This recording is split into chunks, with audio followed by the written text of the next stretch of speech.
হযরত হুসাইন রাদিয়াল্লাহু তাআলা আনহু ওই দিন তিনটা উদাহরণ দিয়েছিলেন, যে তিনটা উদাহরণ আমি তোমাদেরকে শোনাতে চাই। তোমরা যদি তিনটা উদাহরণ আমার শোনো তাহলে তোমরা বুঝতে পারবা কেন আমি এদের বিরোধিতা করতেছি। হযরত হুসাইন রাদিয়াল্লাহু তাআলা আনহু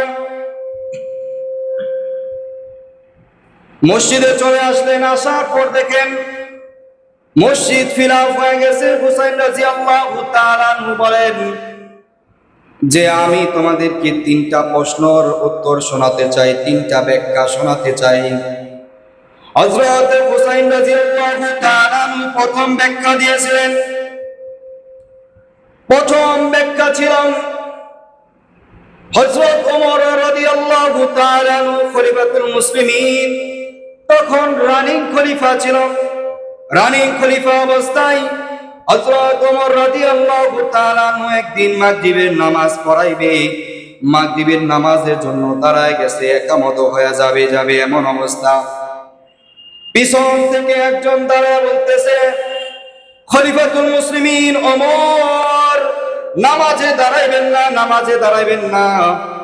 আমার একটা প্রশ্নের উত্তর দিয়া তারপরে নামাজে দাঁড়াইবেন। প্রশ্নের উত্তর দিতে পারলেন নামাজ আপনার পিছনে পড়ব, আর যদি জবাব না দিতে পারেন তাহলে আপনার পিছনে নামাজ পড়ব না।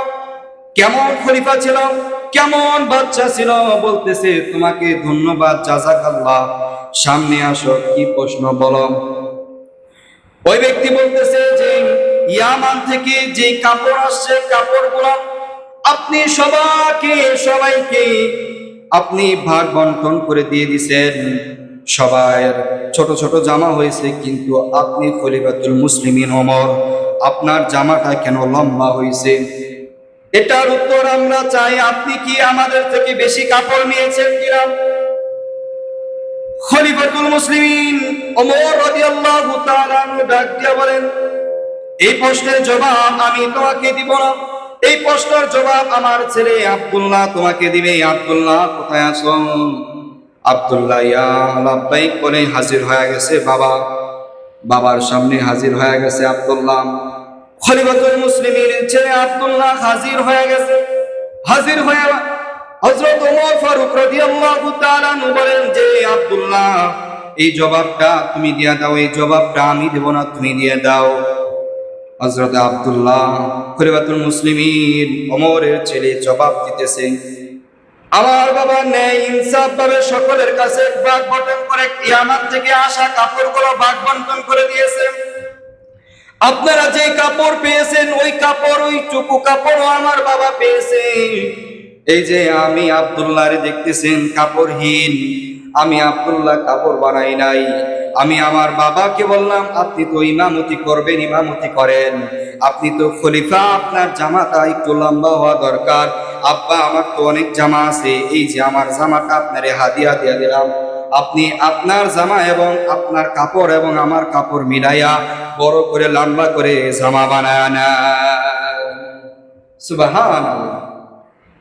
আব্দুল্লাহ যখন এই জবাব দিল, ওই উপস্থিত ওই প্রশ্নকারী ব্যক্তি বলতেছে, না, আমি আমার প্রশ্নের জবাব পেয়ে গেছি, আমি আমার প্রশ্নের জবাব পেয়ে গেছি। যেই ব্যক্তি, যেই বাচ্চা নিজের ন্যায় ইনসাফ ঠিক রাখছে, বিচার ঠিক রাখছে, সে তার পিছনে নামাজ পড়ব। হযরত খলিফাতুল মুসলিমিনকে বললেন যে আপনার পিছনে নামাজ পড়ব, নামাজ পড়ায়া দেন।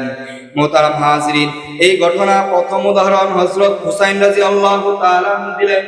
দিয়া এটা বুঝাইলেন যে দেখো, ইয়াজিদের দ্বারা আমাদের যে রাষ্ট্র আছে, রাষ্ট্রের সম্পদ নষ্ট হইতেছে, রাষ্ট্রের অনেক সম্পদ নষ্ট হয়ে যাইতেছে ইয়াজিদের কারণে। দেখো দেখো, তার কাছে কোনো আমানতদারিতা নাই।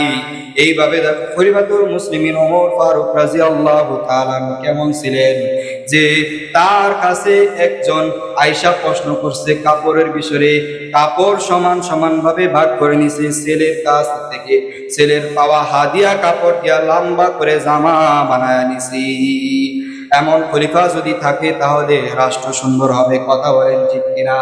আর যদি রাষ্ট্রের ভিতরে চোর দিয়া ভর থাকে, চোর দিয়া যদি রাষ্ট্র ভরা থাকে, তাহলে ওই রাষ্ট্রের কোনো উন্নতি হবে না, কথা বলেন ঠিক কিনা? ওই রাষ্ট্রের কোনো উন্নতি হবে না। মুহতারাম